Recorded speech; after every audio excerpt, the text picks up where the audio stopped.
us this afternoon. It's my pleasure to present today a practical approach to the assessment of diastolic function. The guidelines were drafted by a writing group from the American Society of Echocardiography and the European Association of Cardiovascular Imaging. Dr. Otto Smithers was the co-chair on the European side, and he and all members of the writing group contributed significantly to the content that you see. So it's a collective wisdom. As we go through the presentation, I would ask you to stay with the current update as opposed to going back and forth between the 09 and the 2016 situation. To avoid confusion, I will be clear and emphasize the key differences between this update and the previous guidelines. We will address these learning objectives: how to diagnose diastolic dysfunction in patients with a normal ejection fraction. This is a more challenging group to make the diagnosis in. We will go through examples where we assess filling pressures and use that to grade diastolic dysfunction, so grades 1, 2, and 3. And then we'll look at some specific populations. The actual document that was published in April of this year in the Journal of the American Society of Echocardiography covers more details than what will be presented here, and I would recommend reading this document as well and going through it for details. A brief introduction about myocardial function. As you see on this slide, left ventricular systolic and diastolic function are linked at the cellular level, at the organ level, and accordingly at the signals that we measure by echocardiography. During diastole, left ventricular filling takes place because of an active relaxation process where there is dissociation of the actin-myosin cross bridges. Calcium plays an important role in this process. It has to be actively taken up by the sarcoplasmic reticulum. The decline in ventricular pressure happens because of relaxation as well as recoil, the so-called restoring forces, and in diseased hearts, left atrial pressure contributes to the filling. In normal hearts, expansion in the lung axis of the left ventricle precedes the actual filling of the ventricle that you notice in the mitral inflow. In systole, the situation is reversed, and we see thickening of the ventricle, opening of the valve, and ejection through the aortic valve into the systemic circulation. The simple take-home message from that slide is think of systole and diastole interactions, and usually the presence of diastolic function in many situations, that is, the presence of diastolic dysfunction, will be linked also to systolic dysfunction, albeit can be detected not necessarily by depressed EF only. We talk about LV filling pressures, and I want to make clear what are the filling pressures that we talk about and how they can be measured. The filling pressures include pressures that we measure in diastole in the ventricle. So the lowest pressure in the ventricle is the minimum pressure. A ventricle that relaxes fast, has a good suction, strong restoring forces will achieve very low minimum pressures, sometimes zero and even negative pressures in very normal hearts. Then we have a rise in ventricular pressure, the so-called rapid filling wave due to filling of the ventricle. The rate of rise here depends on the rate of relaxation, if it's a ventricle with incomplete relaxation, but also on how the ventricle compliance or stiffness is. We reach a plateau called the LV pre-A pressure. This is a pressure that is very similar to mean left atrial pressure and the mean wedge pressure. Later on, the ventricular pressure rises again with atrial contraction, so there is an A-wave rise in pressure. And finally, the last pressure in the cardiac cycle during diastole that we measure is the end diastolic pressure. You can measure pre-A pressure and end diastolic pressure reliably with fluid-filled transducers. In the cath lab, you have to be careful. If you're going to measure these pressures, then you relate them to the phase of the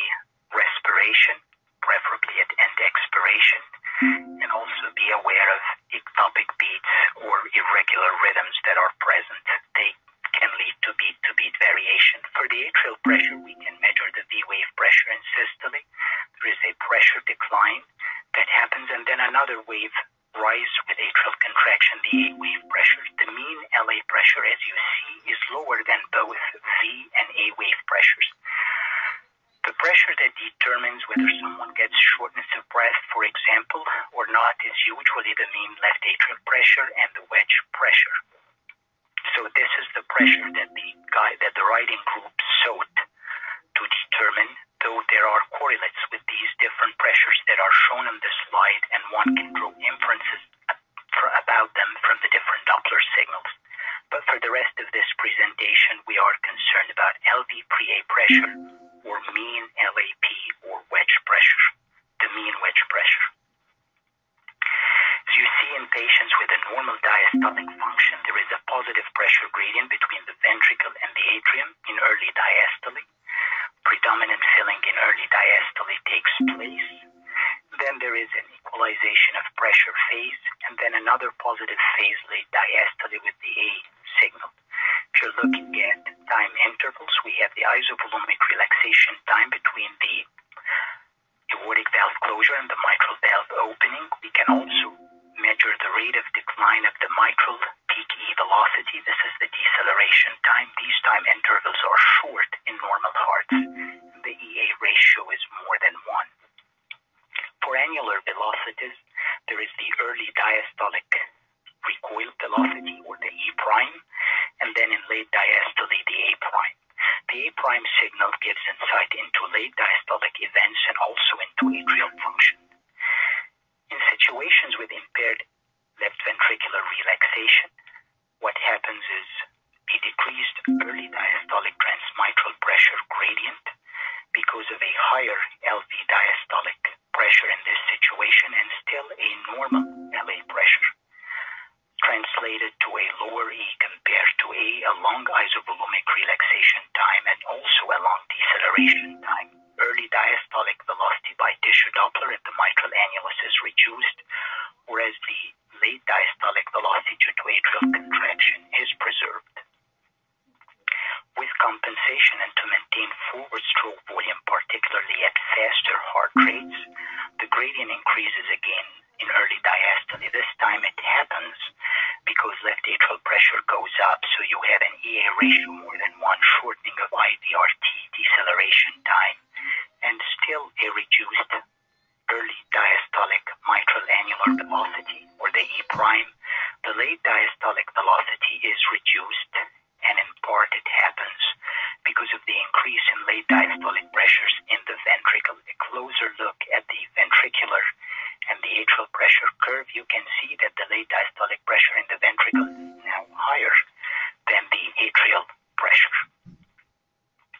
It is important to remember that one can revert from an impaired relaxation pattern to a pattern which appears pseudonormal or even restrictive based on the status of the heart, the volume status, for example, as illustrated on this slide, with fluids if the person decompensates, or with successful treatment with diuretics.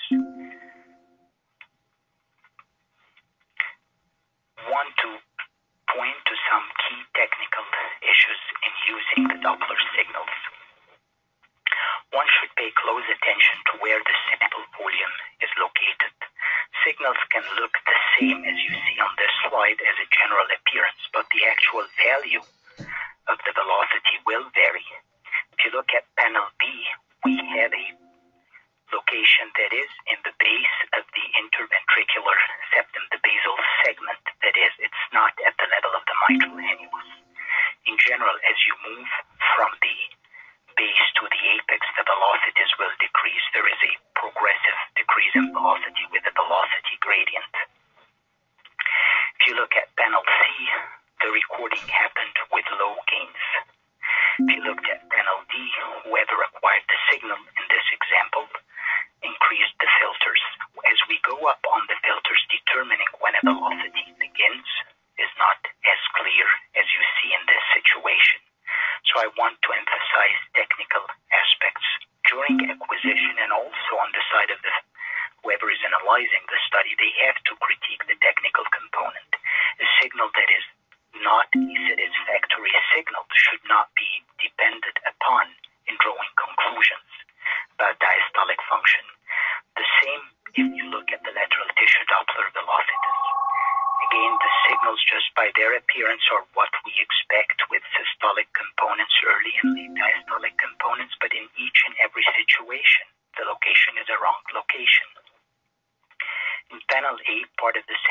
hypertrophy is in the wall, part of it is in the cavity. In B, they was placed in the basal segment of the lateral wall. It's not at the level of the lateral side of the mitral annulus. Panel C, part of it is outside the heart wall. Together in panel D, they placed it in the atrium, and you can see that the magnitude of the velocity varies dramatically. Also, sometimes we look at signals, in this case still working with tissue Doppler signals, where we have to pay close attention to which phase of the cardiac cycle they come from or they occur during. So in this situation, you see biphasic isovolumic contraction signals is labeled for you. Then you see a systolic signal. You have a biphasic isovolumic relaxation signal. And then there is the early and late diastolic signal. These conduction patterns, these morphologies of signals, are frequently seen in patients with conduction abnormalities. The signal that we depend upon in drawing diastolic function conclusions is the mitral inflow. Many times we look at the E to A ratio, and you will see in the actual recommendations the E to A ratio plays an important role in making calls about diastolic function. I will highlight a caveat in drawing conclusions based on E to A ratio. Sometimes there is left atrial stunning, and it more frequently happens after electric cardioversion, but can also happen after pharmacologic cardioversion, and you end up with a very low A velocity. If one were presented with this signal that you see to the left, and you do not have any history about the patient, you would say this looks restrictive filling, assuming that this is an old individual, not a young individual, for example. That is not normal. However, if we know that this patient had a recent cardioversion, one would be careful not to depend on the E to A ratio in this situation. Notice that 3 days later on, after recovery of atrial function, the mitral A velocity has increased from 19 to 78 centimeters per second. And what we thought was a restrictive filling, indeed this individual has more of an impaired relaxation pattern.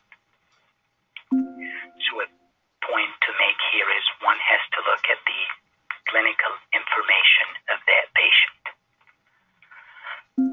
How do we determine if diastolic dysfunction is present?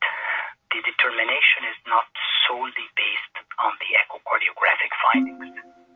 Some of it is echocardiographic findings, but some of it also is clinical history. So somebody with known coronary artery disease, you look at the echocardiogram, you see evidence of segmental dysfunction, number of segments that are hypokinetic or akinetic. This is not a normal heart. If you see abnormal Doppler signals or signals that fall in the abnormal range, one can be fairly comfortable calling the presence of diastolic dysfunction. If you look at a heart and you see evidence of pathologic left ventricular hypertrophy, so this is not an athlete, this is say an older individual with increased wall thickness in the setting of say aortic stenosis, they have a degree of diastolic dysfunction. Someone with hypertensive cardiovascular disease, a high blood pressure recorded at the time of the echocardiogram, increased wall thickness, that again points to the presence of diastolic dysfunction. The evidence of a depressed ejection fraction by echocardiography is enough to make a call of diastolic dysfunction because systolic and diastolic dysfunction frequently coexist. Someone may have an established diagnosis of heart failure, preserved ejection fraction, that should be looked at as well if this is the reference that is sent to the lab. Let me show you some clues that you can depend on even if the person has a normal ejection fraction, normal wall motion, and you're not seeing much of left ventricular hypertrophy. Look at the pulmonary venous flow and look at the atrial reversal signal. If this signal is a prominent signal in terms of duration, long duration, and in terms of amplitude, high amplitude, particularly when you compare it to the mitral A velocity, this is a reliable finding irrespective of age that points to the presence of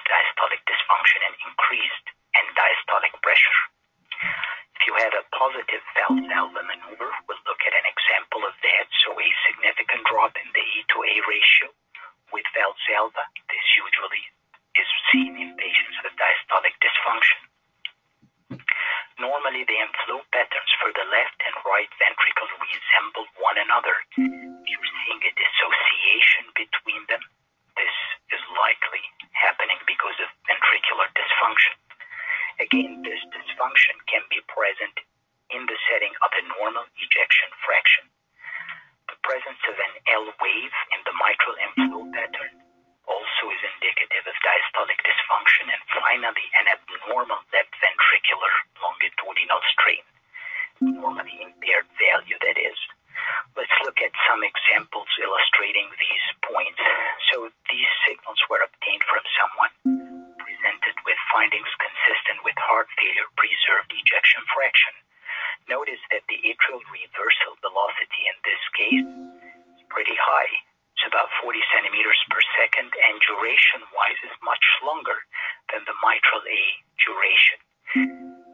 So this indicates the presence of increased end diastolic pressure, diastolic dysfunction, and you can look at a pretty high E to A ratio as well. Notice that the deceleration time is about 200 milliseconds here. It's not in the typical range of less than 160 milliseconds that we see with very high left atrial pressures and increased stiffness. One reason for the relatively longer decel time in this case is the presence of a very high E velocity that usually takes a longer time to decelerate. There is an example of a Valsalva maneuver in a patient also with a normal ejection fraction and a significant degree of diastolic dysfunction. The left atrium is enlarged. You look at the mitral inflow, it's a pseudo-normal pattern. The patient starts the Valsalva maneuver, and now you see a significant drop in the E to A ratio, revealing an impaired relaxation pattern as the venous return to the left atrium drops and as the left atrium pressure drops during Valsalva. To record the Valsalva maneuver, you want to do a continuous recording, usually with a slower sweep speed, so you can capture more cardiac cycles. And you start with the pattern that you see here, the pseudo-normal pattern, and then you see a significant drop in the E to A ratio that it becomes clearly less than 0.5 towards the end of the recording. We mentioned the dissociation between RV and LV filling patterns. Let's take a look at the left ventricular pressure recording and the mitral inflow. These red arrows are pointing to left ventricular end diastolic pressure and the pre-A pressure. Both are clearly elevated. The EB is about 30, the pre-A is about 18 or so.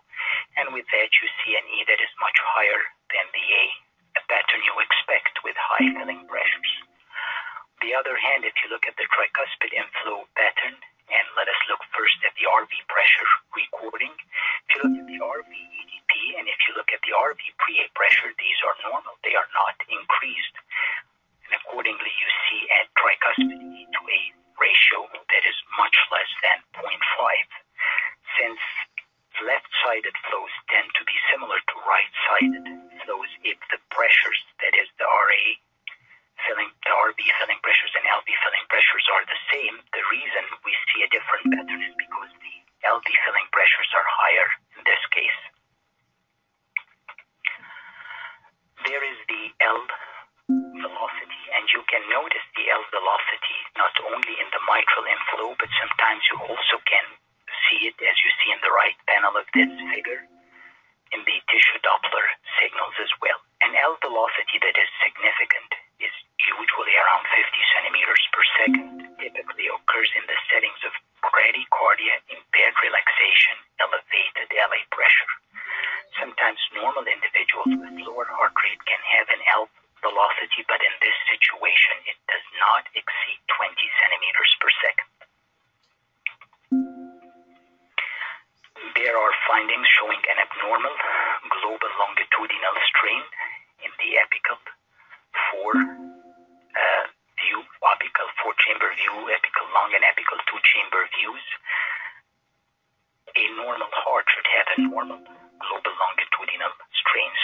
see an abnormal strain, particularly in the setting of a normal blood pressure, you should be suspicious of the presence of myocardial dysfunction.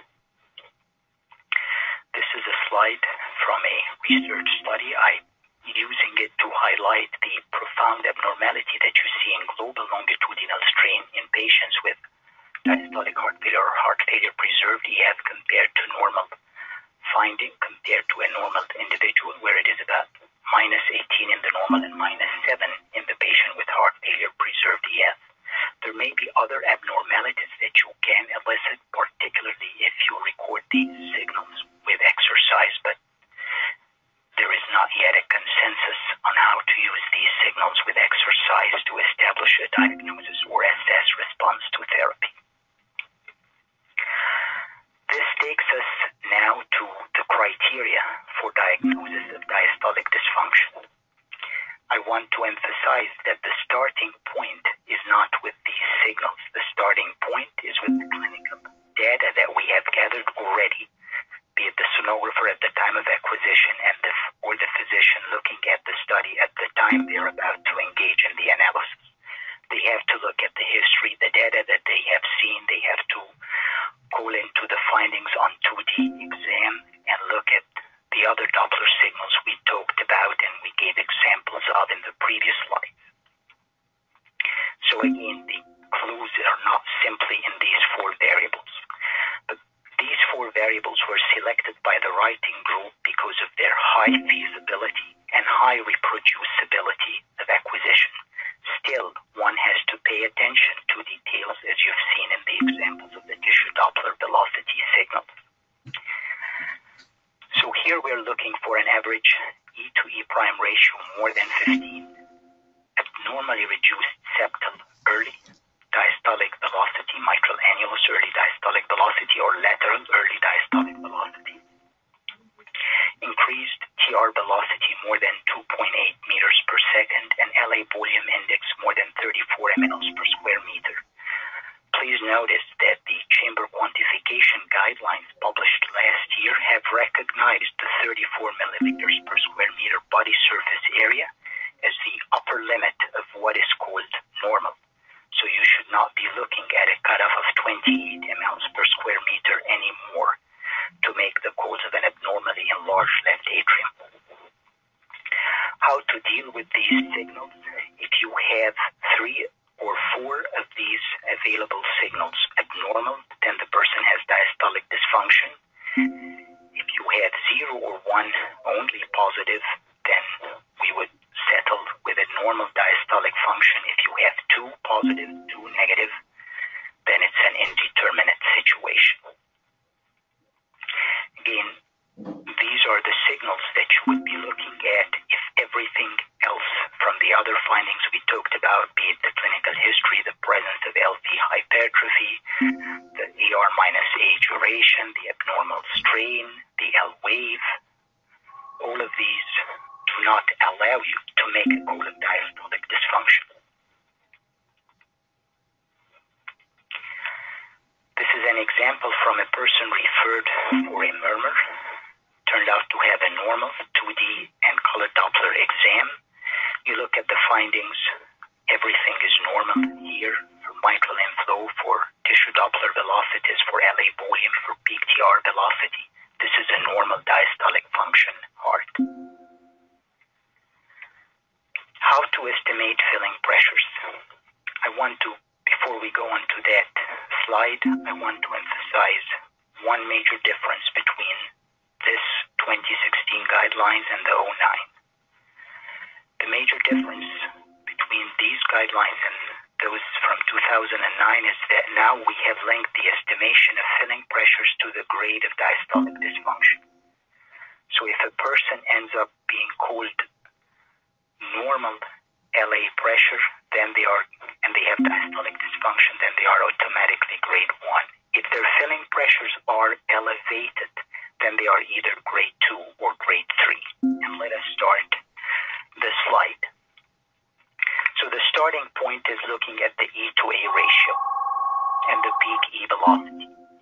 If the ratio is at most 0.8 and the peak E velocity is at most 50 centimeters per second in the setting of a diseased heart. So, for example, someone with a depressed EF, someone with pathologic LVH and normal EF, this individual has a normal left atrial pressure and grade 1 diastolic dysfunction.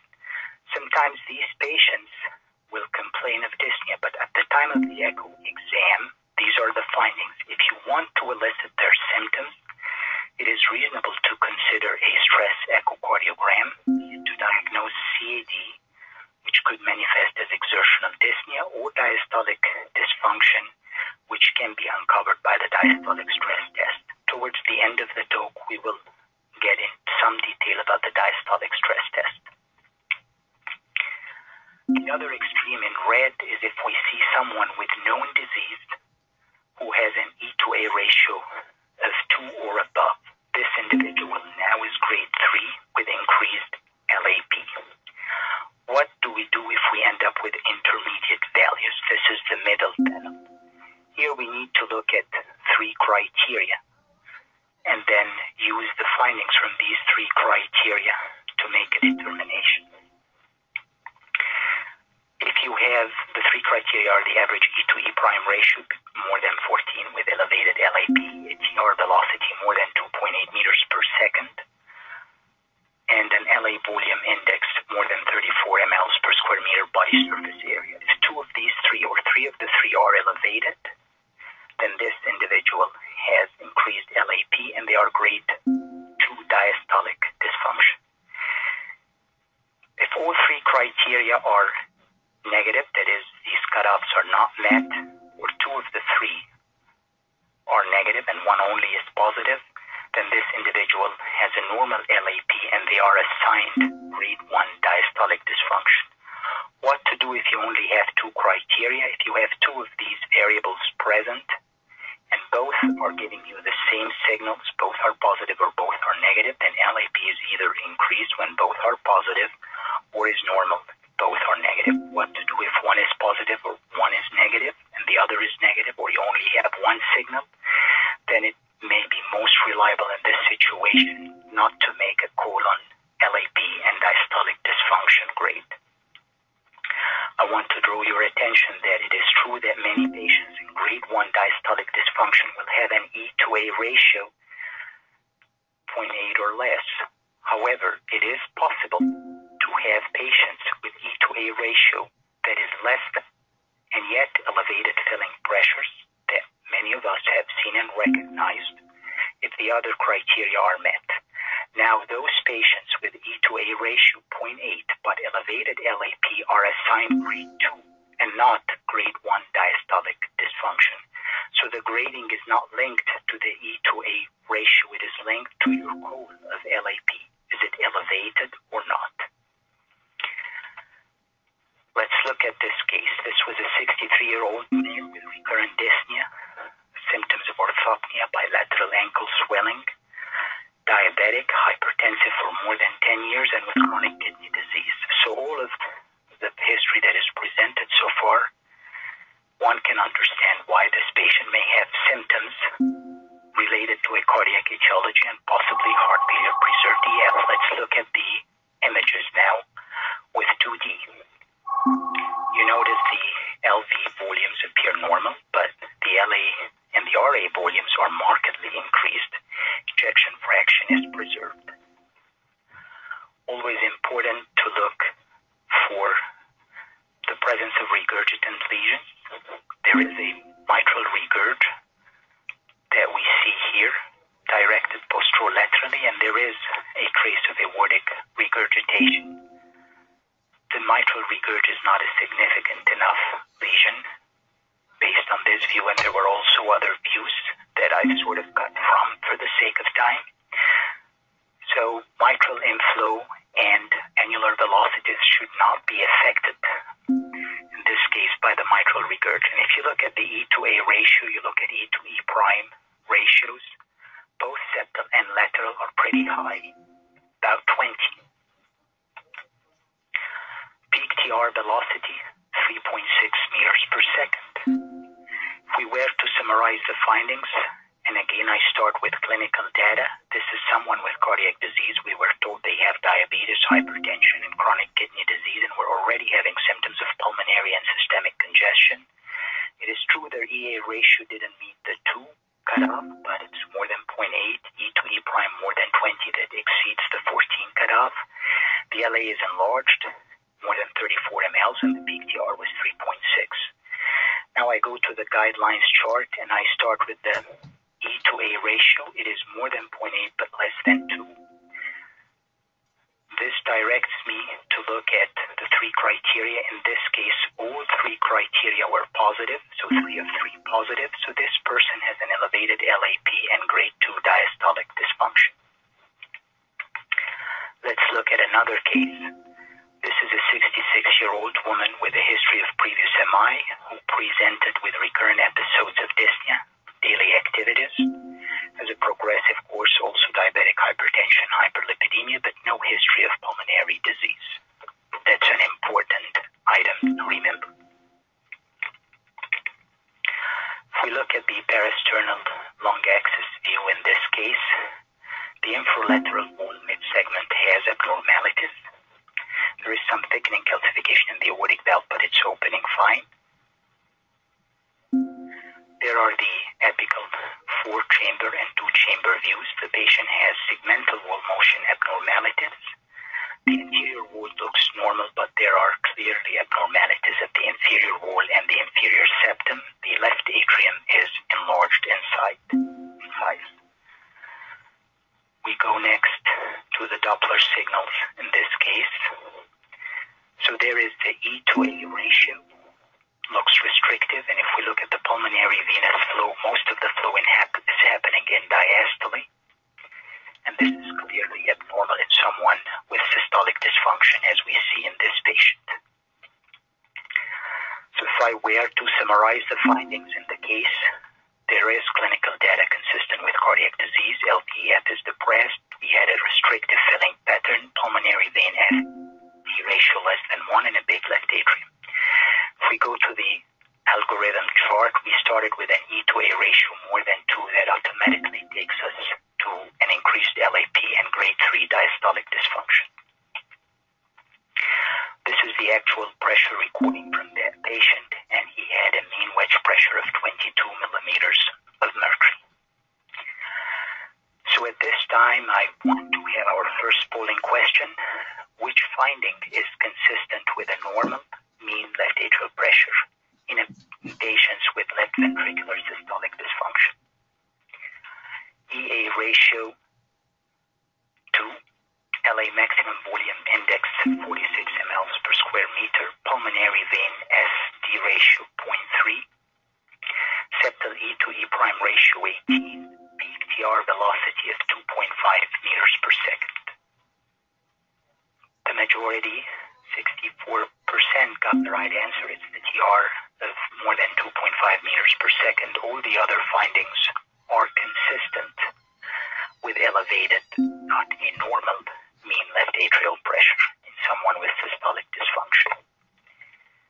Notice that the emphasis in the 2016 update is on the peak TR velocity as opposed to the PA systolic pressure. And there is the answer that most of you have arrived correctly at. Let's look at some applications in disease states. Again, if we apply the same general principles, one would be able to do well in these disease states. First, hypertrophic cardiomyopathy. Patients with hypertrophic cardiomyopathy can have a significant degree of mitral regurg, and those with a significant degree of mitral regurg need a separate approach. So let us dissect it into 2 groups, a group without significant MR, and we will look at the findings in this study. So here you look at all of the other parameters we talked about, LA volume index, peak TR velocity, average E to E prime, and AR minus A duration. The caveat is the last variable, AR minus A duration, gives you an idea about LV and diastolic pressure. The other 3 variables are more related to mean left atrial pressure. If you have 3 of the 4 or all 4 variables abnormal, the odds are high that LAP is elevated. If only 3 variables are available, and you notice that three of these three, or two of the three, are abnormal, then LAP is elevated. If you only have two variables, both have to be concordant, abnormal, elevated, that is, for you to conclude LAP is elevated. If you are only left with two variables, but then these two variables that you are happy with their quality are giving you discordant information, one says one falls in the normal range, one falls in the abnormal range, or you only have one signal, it is best not to make a determination in this case. What signals to rely upon in the presence of a significant degree of MR? Look at the peak TR velocity and look at the AR-A duration. These are the signals we should look at in patients with more than moderate mitral regurg. That's an example from a patient with hypertrophic cardiomyopathy, where the mean left atrial pressure is normal based on the mitral E to E prime ratio, but you have a prominent atrial reversal signal that supports a conclusion of elevated LV-EDP. This is from another case where the LAP is elevated. If you look at the presence of hypertrophy, there is thickness of the septum at the site of the SAM, where the anterior leaflet meets the septum. Look at an E to A ratio that is clearly more than 1 but not yet 2, and profoundly reduced annular velocities, both septal and lateral. A more advanced degree of diastolic dysfunction is illustrated on this slide, where a patient has restrictive filling.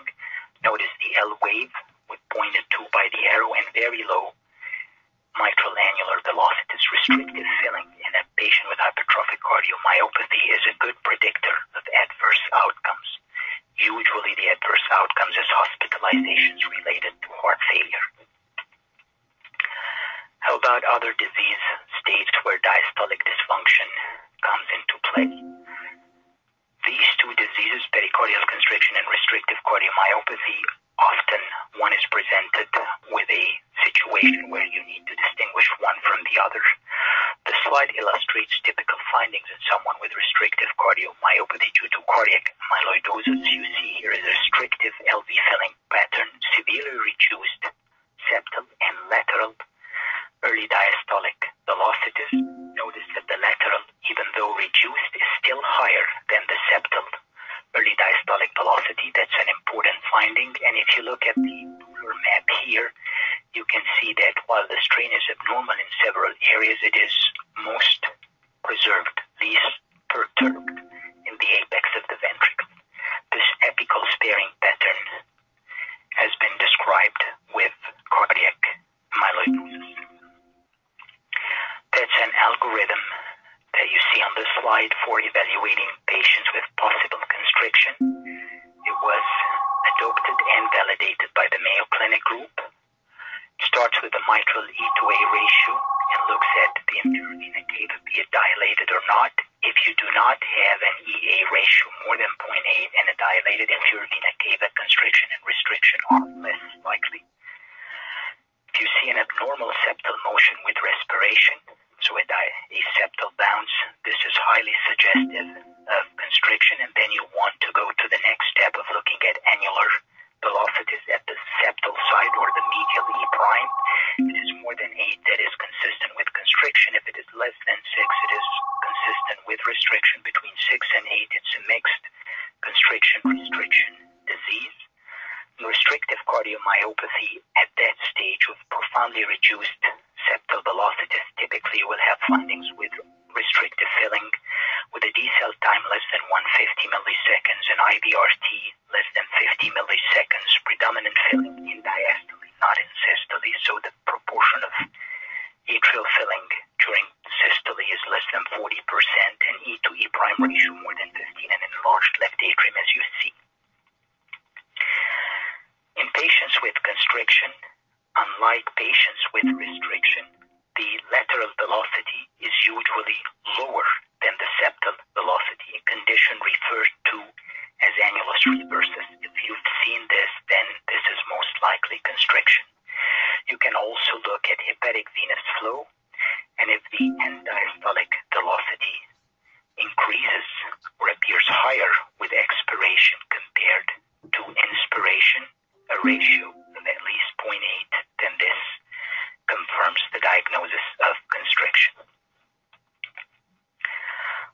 look at heart transplants. This is a particularly challenging group of patients. I want to mention two general points and will show you some examples. Restrictive like pattern is often seen in these patients because they typically get their hearts from young donors who have a normal cardiac function. So you'll have a very high E/A ratio. However, if you look at the annular velocities and if the diastolic function is normal, this annular early diastolic velocity is typically normal. If it is reduced, then relaxation is impaired and you may be able to make a call of elevated LAP. And if the E/A ratio is 2 or above, then indeed restrictive filling is present. With elevated LAP, the peak TR velocity is usually more than 2.8 meters per second. That's an example from a patient with profoundly reduced annular velocities, both septal and lateral, and elevated LAP. So the patient has impaired relaxation and elevated LAP. This is from a patient who was in a state of rejection with systolic, not just diastolic dysfunction. And the signal has a lot of valuable findings in it. The easiest thing to pick is the very much reduced septal early diastolic velocity between 3 and 4 centimeters per second.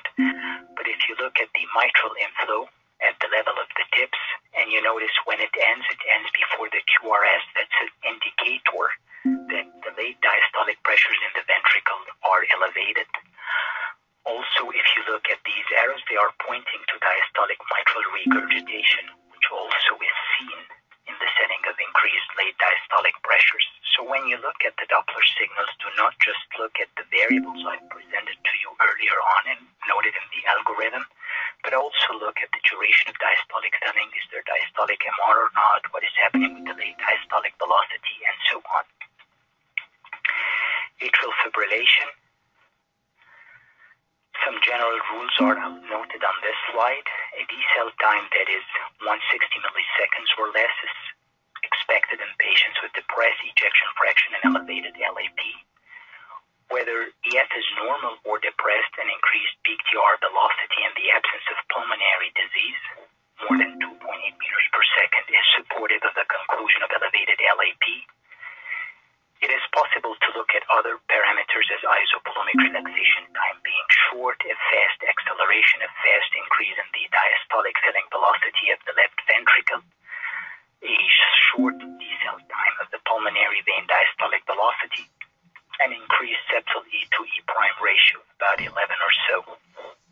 You do not need necessarily to look at all of these signals. I'll show you some examples where you can make conclusions and be very comfortable with them as well.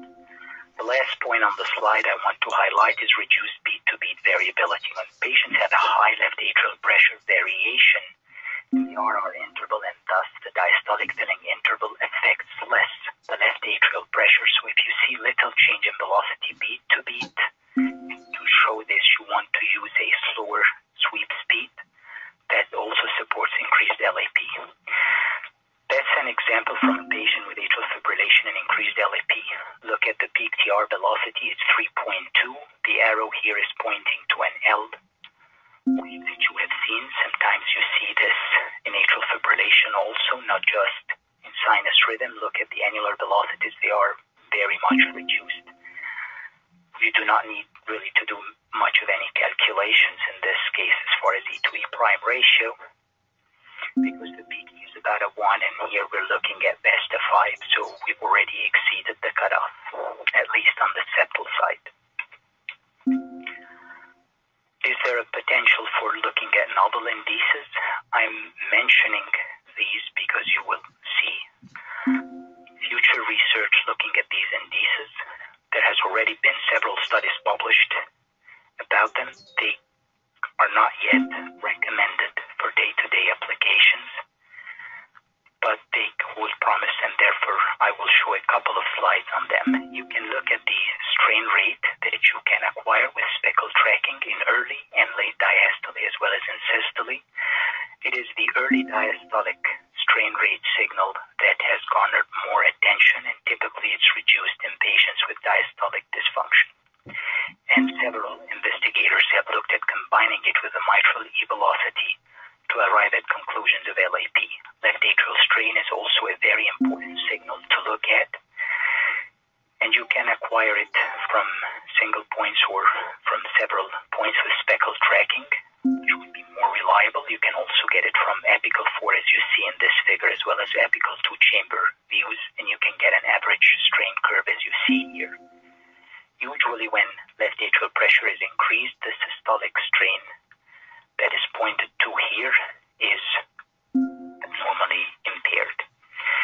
important study was published in 2009 by Dr. Wakami and Oat, who showed that as the mean watch pressure and LP-EDP increase, this peak LA strain during systole, that is ventricular systole, is more impaired in patients with elevated pressure. The relation was a bit stronger in patients with depressed EF, but also was noted in patients with normal EF. I mentioned the diastolic stress test, and we looked at it in the algorithm slide. When do we consider recommendations for the diastolic stress test? It is indicated in patients who have dyspnea and diastolic dysfunction, but the grade is only 1 at rest. That is, without activity, their LAP is normal. So the question becomes, well, what happens if they exercise? Would we then notice increase in LAP and increase in their pulmonary artery systolic pressure with exercise? Typically, it is performed with a supine bike, though some labs do it with a treadmill exercise. One edge for the bike over the treadmill exercise is you have enough time to acquire both Doppler and 2D images, since frequently the question is not simply what happens to the filling patterns and the PA pressures, but also wall motion with exercise. You want to record mitral inflow, the annular velocity, and the peak TR velocity by continuous wave Doppler at rest and during exercise, or 1 to 2 minutes after termination. The reason for looking at acquiring signals after exercise is over is because there can be merging during exercise, and as the heart rate slows in recovery, you start to see less merging, and you are able to discern clearly the separate velocities in early and late diastole. The test is considered positive when all 3 findings that you see on the slide are met. An E to E prime ratio more than 15. If you are a lab that does septal only, then it's septal E to E prime more than 15. Peak TR more than 2.8 meters per second, and an abnormally reduced annular early diastolic velocity. Example of a positive diastolic stress test is shown on that slide. Notice the reduced early diastolic velocity both at rest and with exercise. Look at the mitral inflow pattern. It clearly reverses in the post-exercise period. You have an E velocity of 50 that almost doubles to 95, and a TR that goes from 2.6 to 3.5 meters per second. So that's an example of a positive diastolic stress test. Let me go now to our second polling question. Which of the following can be applied to estimate LV filling pressures in patients with hypertrophic cardiomyopathy, aortic stenosis, atrial fibrillation, and cardiac transplants? So the parameter would be applicable to all 4 conditions that you see on the slide. Mitral E to A ratio, LA maximum volume index, pulmonary vein systolic to diastolic velocity ratio, peak TR velocity, and mitral annulus early diastolic velocity, or E prime velocity. Okay, so let me sort of take my time and address each of these items. We said the mitral E to A ratio. Certainly mitral E to A can be applicable several conditions, but with AFib you do not have an A velocity. Also in heart transplants you can have a high E to A ratio with a normal heart, so wouldn't be reliable in these 2 situations. An enlarged left atrial volume can be seen in transplants and atrial fib in the absence of elevated filling pressures, so would not be this option. Pulmonary veins systolic to diastolic ratio, again a value, mostly in depressed EF, but can be challenging in several other situations. In atrial fib in particular, the systolic velocity is reduced even if LAP is normal because of the absence of atrial contraction and thus atrial relaxation, not much of a change in the pressure in the atrium at that time. And peak TR velocity is indeed the variable that can be applied across all of these. How about the mitral annulus early diastolic velocity? The early diastolic velocity by itself is not an index of LAP, it's the E to E prime ratio. So it's more of an index of relaxation, and thus the correct answer actually is not C. It is the peak TR velocity, which 39% of you have correctly identified. Before we go to questions, I want to remind you that ASE will have very shortly in the coming weeks the guidelines poster updated guideline and the guideline reference book insert that will summarize several of the points highlighted and the algorithm charts. I also want to remind you that May 4th is the Giving Day. Donate to the American Society of Echocardiography Foundation. These donations are used for several missions that help several areas, underserved areas in the United States and abroad. Now we'll go to the questions. I have quite a few set of questions. Will do my best to answer several of them. These guidelines are applicable to adult individuals, not necessarily to the pediatric population, and also not necessarily during anesthesia administration. The utility of TR, and I'll try to answer as many questions as I said, can be enhanced, yes, if you use contrast. This could be saline contrast or could be contrast that you use for LV cavity opacification. One has to be careful, however, with the gain settings and not to take the very first signals, which are typically bright. The contrast can interfere, yes, with the mitral inflow velocities. You again will see brighter, higher signals. So you would use the contrast mostly to look at the TR jet, but your acquisitions before contrast administration are what you need for mitral inflow and per tissue Doppler velocities. Pulmonary veins can also be enhanced.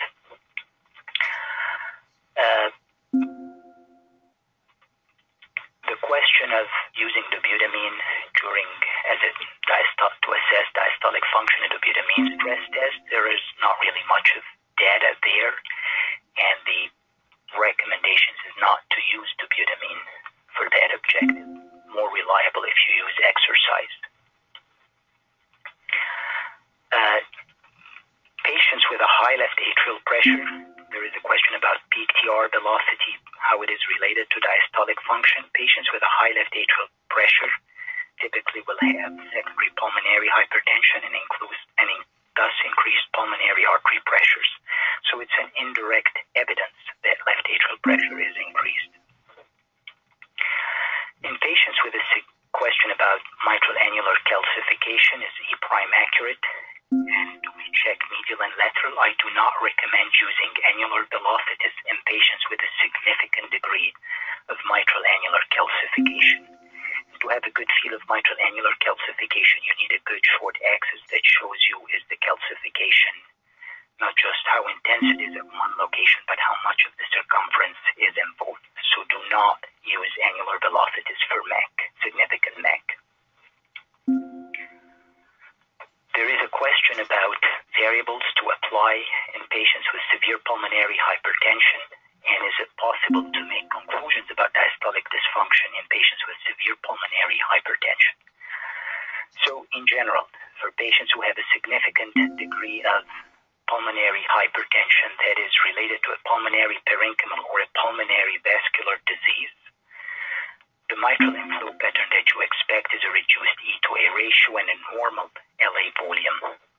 If this is not what you are seeing, that is, you are seeing an E to A ratio that is increased, you are seeing reduced lateral early diastolic velocity, you are looking at an increased LA volume, it is highly likely that diastolic dysfunction and increased LAP is a contributor. So you can use diastolic function in that sense for patients with pulmonary hypertension. Another question is 65-year-old male with hypertension, mild LVH, normal EF, septal E'6, lateral E'8. Would we call this individual impaired relaxation or not? If you look at the annular velocities and you just say because they are older, I would expect the velocities to be lower, that may be okay if we do not know that this person has hypertension and has LVH. We are told that they have hypertension and LVH, and therefore I would not call this individual normal diastolic function. I would call them impaired diastolic function. There are quite a few questions. I tried to answer as many as I could, but let us look at this next one. velocity in grade 1 and 2 being less than 50 or more than 50 centimeters per second, one should think of the E velocity as a parameter that relates to the transmitral pressure gradient and therefore the left atrial pressure. The higher the left atrial pressure, the higher the mitral E velocity. And therefore, typically when LAP is normal, you would expect a low E velocity. It is possible also to have a higher E velocity even when LV relaxation, even when LAP is normal. But to see it low, you are pretty more specific when you look at that cutoff of 50 centimeters per second. Thank you for joining us today.